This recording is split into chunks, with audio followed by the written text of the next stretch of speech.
I'm Brittany Wilmore and welcome to Is It Art Yet? For the next 30 minutes, consider this set the classroom and the show a lesson given by an expert in fine arts. This time we're getting a little dramatic.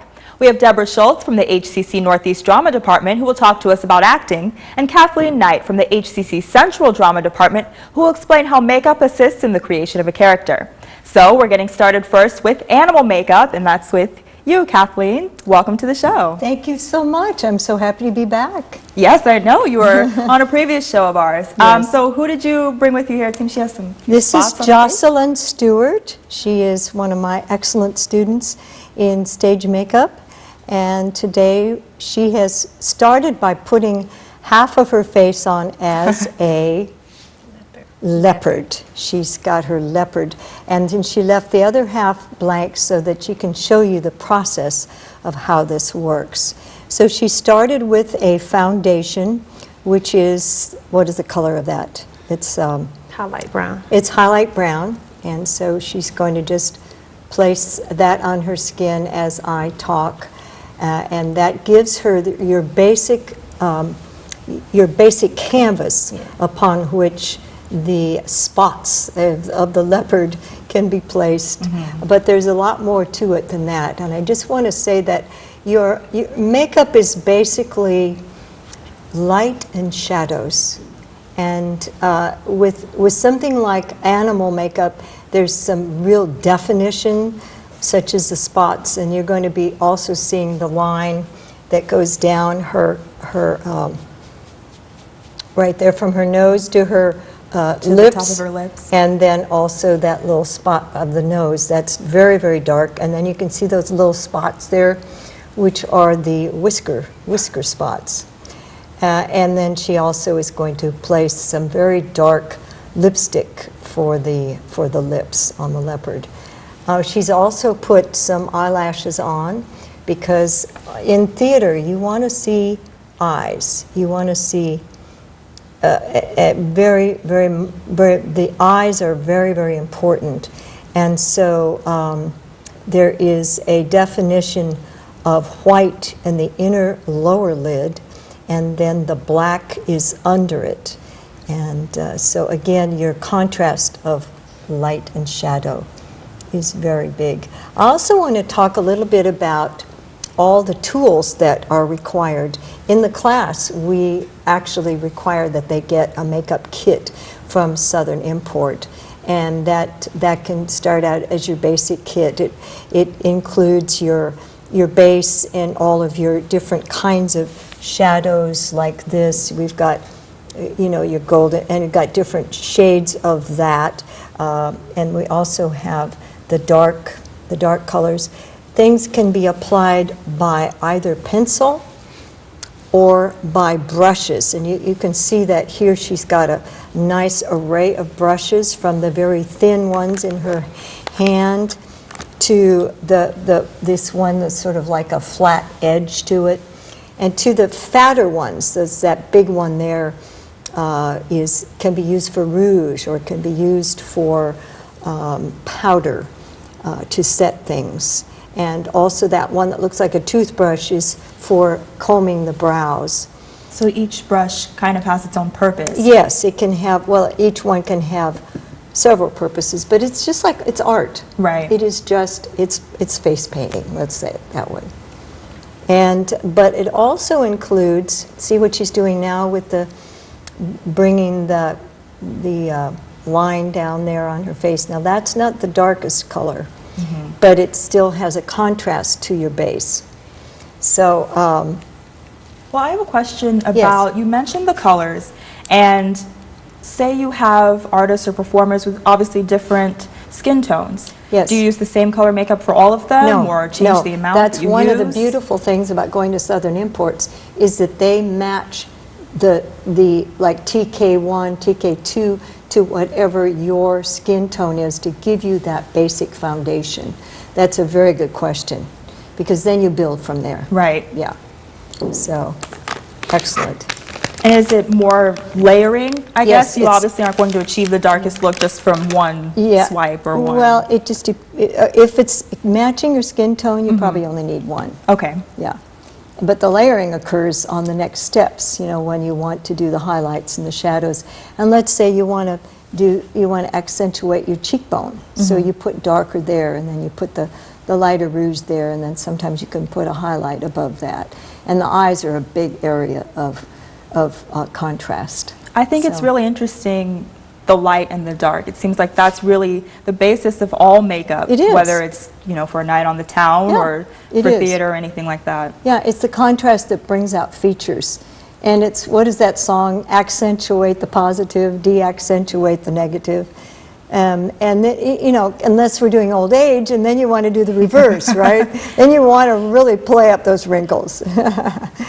And so, but in this case, she's doing the leopard spots. Now, what is she doing? What are you doing now, Jocelyn? I'm just blending the Yeah, she's darker blending, shade. and that's the other thing too. You take the color and you blend. Okay, so So you want it to all be pretty smooth then, because Yeah. she is blending. You don't You don't necessarily want want, that oh, I straight can tell line. that that's Yeah. where the color ends. Yeah. yeah. Now, when you put the spots on, then you don't blend so much the spots, right? They're just spots, Yeah. right? So that's really good.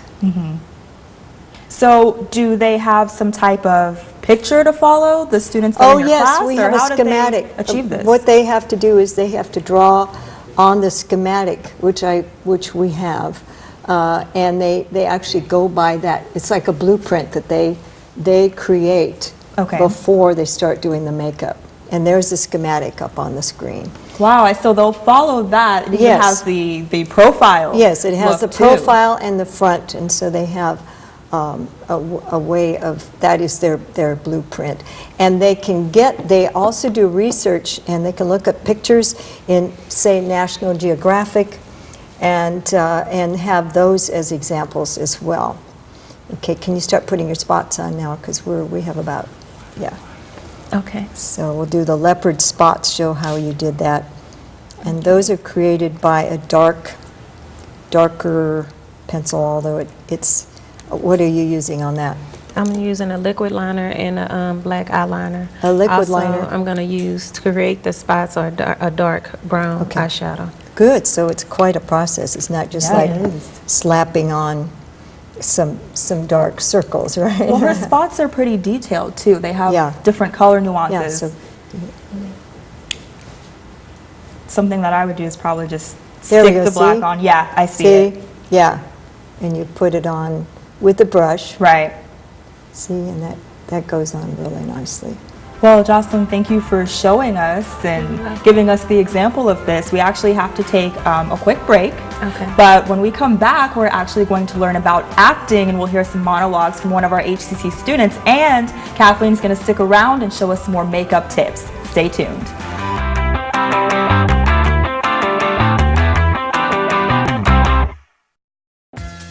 We keep Houston working. HCC. Smart decision.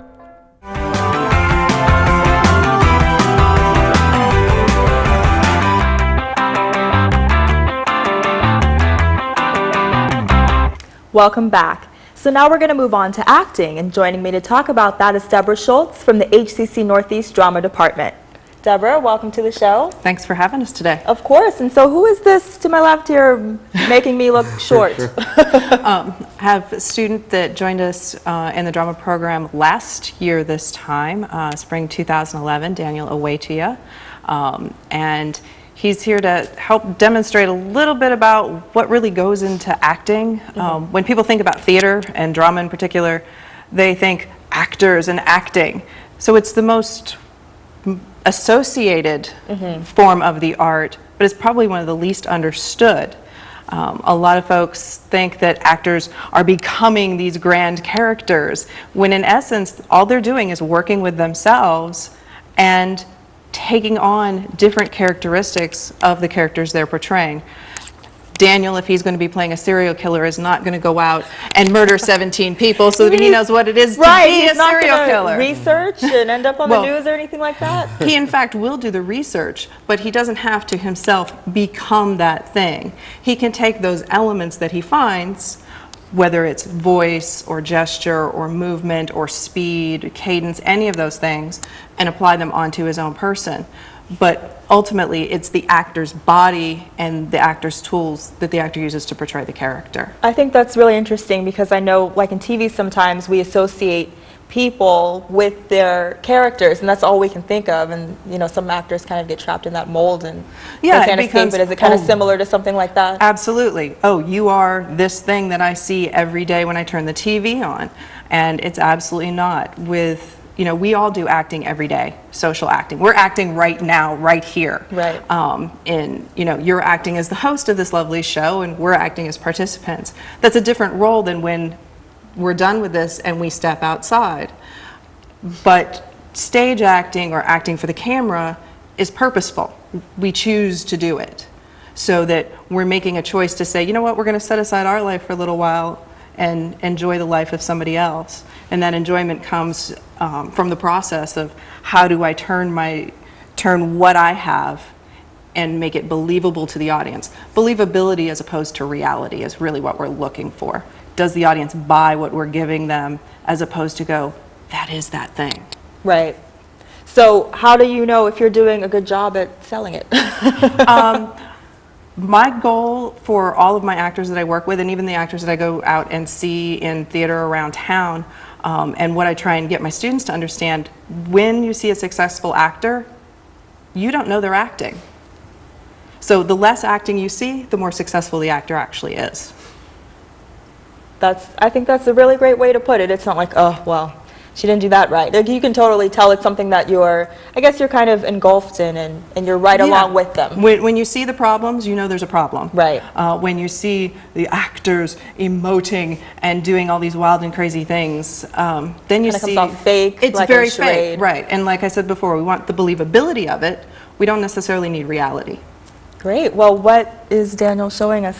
Well, since Daniel himself is very mild-mannered, He's like, so you think? and actually, you know, Daniel's now, I met Daniel in the acting class, the Drama 1351 class, last spring, and did a production with us, and played a character who was very unlike himself, T-Bone, of John Klein's T-Bone and Weasel. We thought we'd bring that first to kind of show, you know, one of the process that he had to go through as somebody who doesn't like conflict, to present a character who's all about conflict. Okay, so that's what we'll see right now then.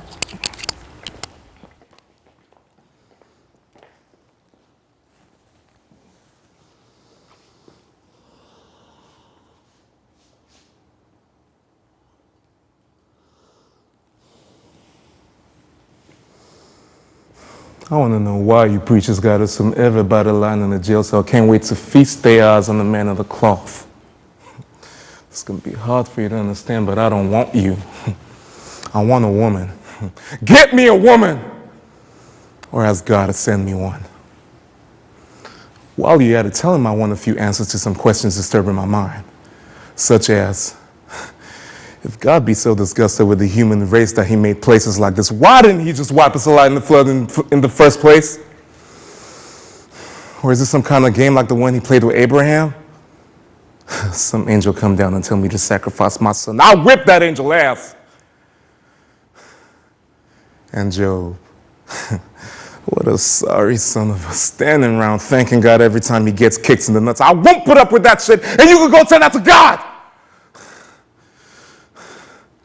And what does God have to offer a fellow like me? He gonna stick me in some place where all I do is stand around worshiping him? God needs for you, brothers, and that might be your idea of eternal bliss, but it just don't cut it with me. Tell you something else. I seen them pictures of God when I was in school. And the cat is white. Daniel, you did a great job. Thank you very much. So how do you prepare yourself for a role like that? Well, for T-Bone and Weasel, because I'm naturally not a very angry person, so I just kind of That's good, because I feel uncomfortable talking to you. Yeah.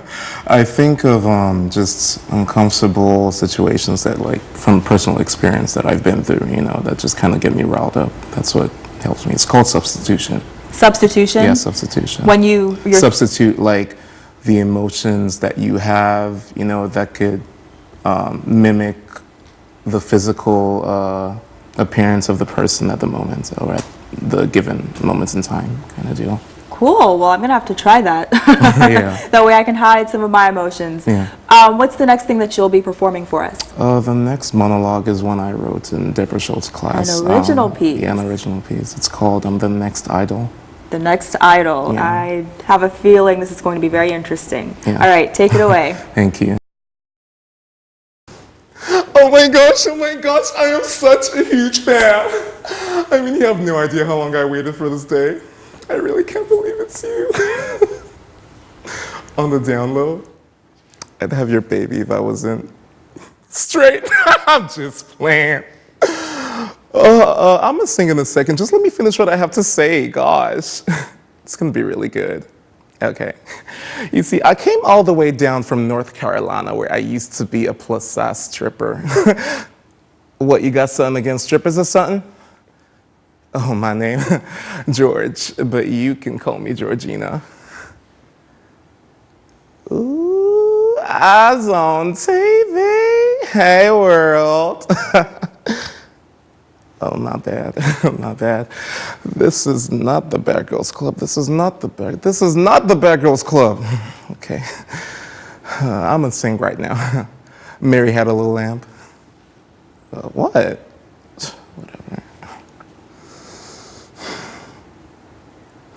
Mary had, but I ain't done though. Oh, you're gonna do me like that?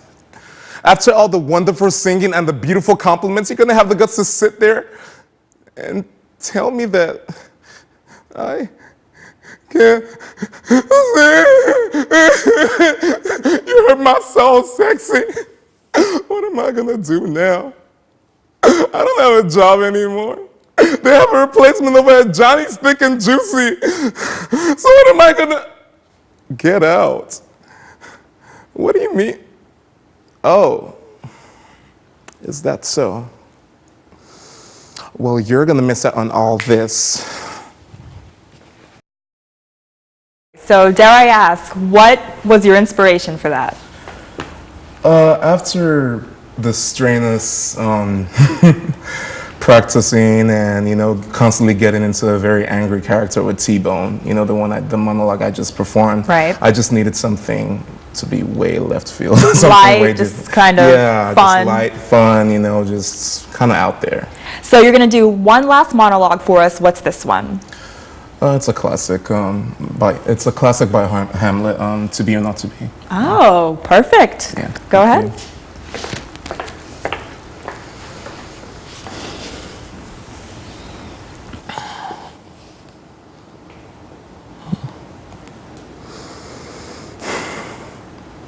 To be or not to be, that is the question. Whether it is noble in the mind to suffer the slings and arrows of outrageous fortune, or to take arms against the sea of troubles and by opposing end them. To die, to sleep no more. And by sleep to say we end the heartache and thousand natural shocks that flesh is heir to. 'Tis a consummation devoutly to be wished. To die. To sleep, perchance to dream. There's the rub. For in that sleep of death, what dreams may come when we have shuffled off this mortal coil must give us pause. There's the respect that makes calamity of so long life. For who would bear the whips and scorns of time? The proud man's contumely, the oppressor's wrong, the pangs of despised love, the law's delay, the insolence of office, the spurns that patient merit of the unworthy takes, when he himself might as quietus make with a bare bodkin? For who would fordules bear?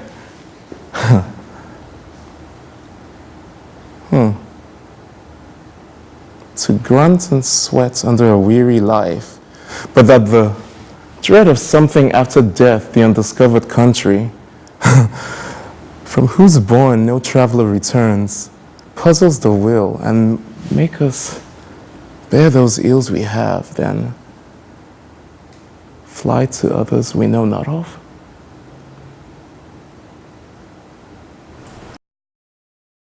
I like the British accent that you had going on there. Yeah, thank you. But I mean, how could you do Hamlet and not have a British accent, right? So, Yeah. And then you asked the classic question, to be or not to be. So I think that's something I'm going to ask our audience right now. To be or not to be, have you been watching Is It Art yet? I hope so. We have so much more coming up next. Stay with us.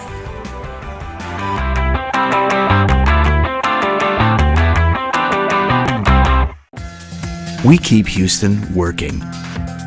HCC. Smart decision.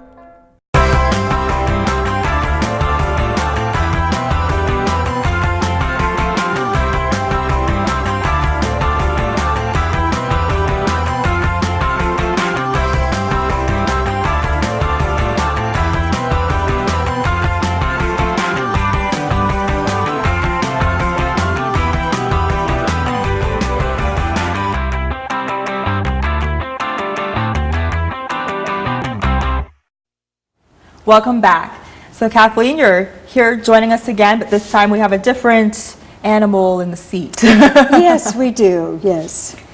And I would like to introduce to you Claudia Balanta. She's in my my stage makeup class and is one of my most wonderful students. And you actually want to go into this as a profession.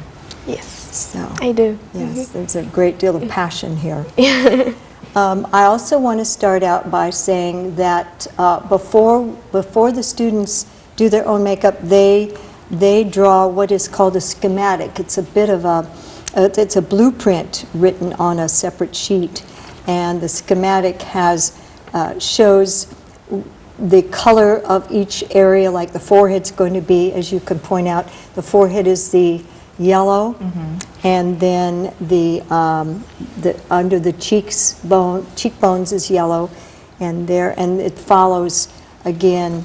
It's going to end up looking like a lion, and then it also shows the dark lines lining the eyes and the nose and the lips and that little cute part that lions have between the nose and the lips. And Claudia now is doing finishing touches. She's done a lot of the basic work here. And I just want to mention again that we are dealing with the dark and the shadows, but in this case we've added the yellow Right. as part of the So that's the light, that's considered the highlight light part? Yeah, and then this color, what is this color here, Claudia? It's like a kind of brown, red. It's almost a Reddish, brownish, kind of reddish, muddy. Reddish, yes. Yeah, and that's a nice contrast to the yellow. And then you've got the white under the eyes, which Yes. is very And gonna add some more white more white yeah. on the top of the lip. than the lip, yes. And then of course there's a lot of work done with the dark pencil that you're doing right now. Yeah. And Yes. this is makeup. It's Ben Nye makeup. Ben Nye is one of the most famous makeup artists, kit. and his makeup is excellent for theater. And the students all buy these kits, and they include all these different colors, and so you're able to do the whole thing really with this makeup kit. Just a kit. And that's, I mean, you want to have quality makeup Yes. too when you're doing this, I Yes, imagine, because absolutely. you can tell the difference. It's probably not as smooth or as easy to work with if it's It also has staying power. right. And one of the things that helps to keep the makeup on, especially when you're performing on the stage, isn't that cute, is that when you finish, or actually in incremental segments, you want to powder the face to set it. And then, of course, you're always working with lights, whether you're on camera or on the stage, and lights tend to make you perspire. So, like, if you come off the set, you want to powder, you all have to do that here, too. Right. I And would she- powder just with my regular makeup. You would do the same thing with something like this. That's right, and she brought the powder right there, and that's a neutral powder that goes with any skin tone. Yes. And then that wonderful powder puff there that you have. powder puff. You also have the different size of the brushes. In this case, you have that size, which is for the more refined Yes. lines, and then you got the flat put brush. right What do you there. use that for? I use this one or I use this one to put up the yellow and the brown. So it's a little wider, so you can, but it still gives you some detail options. Yes. Yes. Yeah. One And for then detail. this one right there, that one is, that you used, you just did your nose with My it. nose with this one. Yes. So, anybody who is an artist that paints, this is no different. If we went to the Museum of Fine Arts and look at portrait paintings, that's what It's they're doing. essentially the same That's idea. what they're doing, yeah. Except we don't use oil paint. Now she's using that same wonderful brush to put the lips on, which would be the lioness lips. See how nice that is? And you follow your own lip and then extend it outward. And I like what you did with the eyes on this previously to mark that area. And I can't stop looking at the line that's kind of at the near the top of her forehead. Yes. That was created with one of the brushes, right? It's a very like Yes. contoured, Yes. perfect. With with that this one, flat, like, yeah, see, the flat yeah, the brush. brushes are very important. Those are your tools to create the effect that you want. Yeah. Now, I know we're watching you put this on, but what about the process for taking it off? Does it take just as much to get it off of your depends face? on the makeup, what kind of makeup you apply. If you, sometimes, last week we did a fantasy makeup, and I Yes. put some sparkles on my face, and I use spray gun. So it's kind of hard to take Use it a off. spray gun? No, no, Spirit spray gun. Oh, a spirit gum. I was like, Spirit what did you do? gum. Got Yes. it. Okay, spirit gum. Yeah, it's kind of hard to take it off, but this one is not that hard. Yeah. So you use the makeup wipes? Yes. Yes. I do. That seems to be pretty popular because, as I say, it comes with the actual tissue. The Albaline is one of my favorites because it's actually very, very good for the skin. It you can't ever break out with it. And it melts the makeup off. It just melts it, and then you wipe it off with tissue. That was my major question: is how does it affect your skin afterwards? Because you're It putting all depends these on the different product. things on, Yeah. right? Yeah. Sure. This is really a good way of carrying your makeup. And she's got all sorts of helpful things in here, like the these little application things, and you can use this to apply your makeup base. They're wonderful, these little things, and and then you throw them away when you're done. And you can also use Q-tips to help to blend things. You know, there are lots of easy tools that you can employ. You have probably right in your house, well, the Q-tips. Yeah, yeah. For the most part. But again, these items come in the makeup kit. We have we have powder rouge here, and then we have different shades of the cream foundations. Yours is tan olé, and then we have the cream character shadow, and that's again what you can use for your shadow, you know, in your interior of the eye. And they come in all these different, and then this is more of a highlighter. This is the lightest brown. So all kinds of things. You have tons of things in here. It's like a playpen. you Yeah, know, it it's like- is. and then we have nose and scar wax. We'll actually have to have you guys come back and see us again. Yes. If you can believe that. It's already time. Isn't it fun? It is, but she's done And now such a wonderful job look, with she's the makeup. powdering her face now, and that is the complete voila.